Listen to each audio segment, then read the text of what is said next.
નમસ્કાર મિત્રો, દેશ અને દુનિયાના સુપરફાસ્ટ સમાચારમાં તમારું સ્વાગત છે। બંગાળની ખાડીમાં નવી સિસ્ટમ સક્રિય થશે। હવામાન વિભાગની આગાહી મુજબ 18 જુલાઈની આસપાસ બંગાળની ખાડીમાં એક મજબૂત વરસાદની સિસ્ટમ સક્રિય થવાની સંભાવના વ્યક્ત કરવામાં આવી છે, જે ગુજરાત તરફ ભેજવાળા પવનો લાવશે। અન્ય મહત્વના સમાચારની વાત કરીએ તો જુલાઈના અંતમાં સાર્વત્રિક વરસાદનો બીજો રાઉન્ડ જોવા મળશે। હવામાન વિશ્લેષકોના જણાવ્યા મુજબ 25 જુલાઈથી 31 જુલાઈ દરમિયાન ગુજરાતમાં સાર્વત્રિક અને ધોધમાર વરસાદનો બીજો મોટો રાઉન્ડ પણ જોવા મળી શકે છે। અન્ય મહત્વના સમાચારની વાત કરીએ તો આગામી દિવસોમાં આ જિલ્લામાં હળવો મધ્યમ વરસાદ થવાની સંભાવના છે।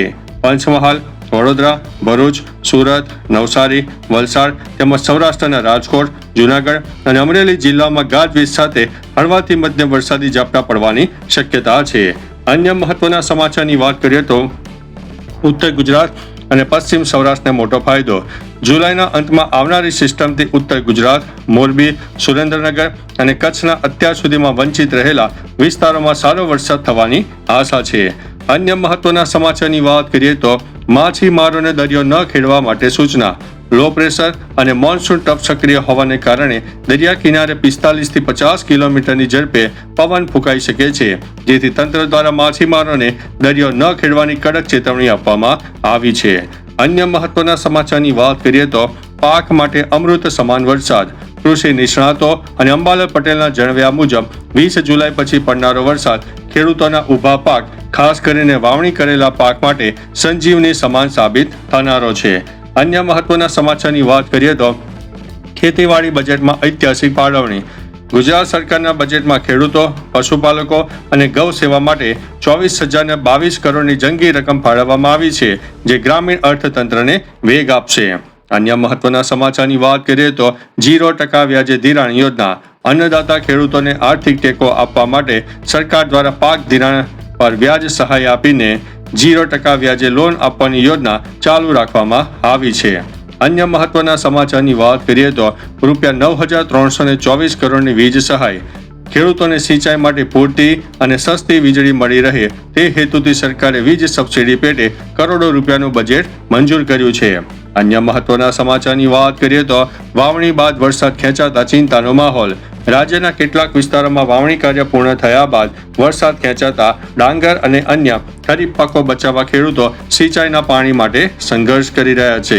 અન્ય મહત્વના સમાચારની વાત કરીએ તો આઈ ખેડૂત પોર્ટલ પર ફોર્મ ભરાવાનું શરૂ। ખેડૂતો માટે વિવિધ કૃષિ સાધનો, ટ્રેક્ટર, થ્રેશર અને તાર ફેન્સિંગની સહાય મેળવવા માટે આઈ ખેડૂત પોર્ટલ ઉપર અરજી પ્રક્રિયા શરૂ થઈ ચૂકી છે। અન્ય મહત્વના સમાચારની વાત કરીએ તો ડ્રોન ટેકનોલોજી સબસિડી। ખેતીમાં જંતુનાશક દવાઓના છંટકાવ માટે ડ્રોન ખરીદવા ઈચ્છતા ખેડૂતો અને કૃષિ સ્નાતકોને સરકાર દ્વારા ખાસ સબસિડી યોજનાનો લાભ આપવામાં આવી રહ્યો છે। અન્ય મહત્વના સમાચારની વાત કરીએ તો દેશી ગાય રાખવા બદલ સહાય। પ્રાકૃતિક ખેતીને પ્રોત્સાહન આપવા માટે દેશી ગાય રાખતા ખેડૂતોને દર મહિને ₹900 એટલે કે વાર્ષિક 10,800 રૂપિયાની આર્થિક સહાય સીધી બેંક ખાતામાં જમા કરાવવામાં આવી રહી છે। અન્ય મહત્વના સમાચારની વાત કરીએ તો ગોડાઉન સહાય યોજના। ખેડૂતો પોતાના અનાજનો સુરક્ષિત સંગ્રહ કરી શકે અને ઓન સ્પોટ વેચાણની મજબૂરી ન રહે તે માટે ખેતરમાં ઓન ફાર્મ સ્ટોરેજ સ્ટ્રક્ચર એટલે કે ગોડાઉન બનાવવા માટે મોટી સબસિડી આપવામાં આવી રહી છે। અન્ય મહત્વના સમાચારની વાત કરીએ તો તાર ફેન્સિંગ સહાય યોજના। વન્ય પ્રાણીઓ અને રખડતા પશુઓથી પાકને બચાવવા માટે ખેતરની ફરતે કાંટાળા તારની વાડ બનાવવા માટે સરકાર દ્વારા આર્થિક મદદ પૂરી પાડવામાં આવે છે। અન્ય મહત્વના સમાચારની વાત કરીએ તો પીએમ કિસાન સન્માન નિધિનો આગામી હપ્તો। પીએમ કિસાન યોજના અંતર્ગત નોંધાયેલા તમામ પાત્ર ખેડૂતોના ખાતામાં ₹2,000નો આગામી હપ્તો એટલે કે ડીબીટી ડાયરેક્ટ બેનિફિટ ટ્રાન્સફર દ્વારા જમા કરાવવાની તૈયારીઓ શરૂ થઈ ગઈ છે।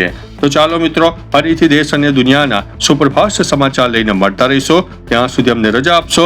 નમસ્તે।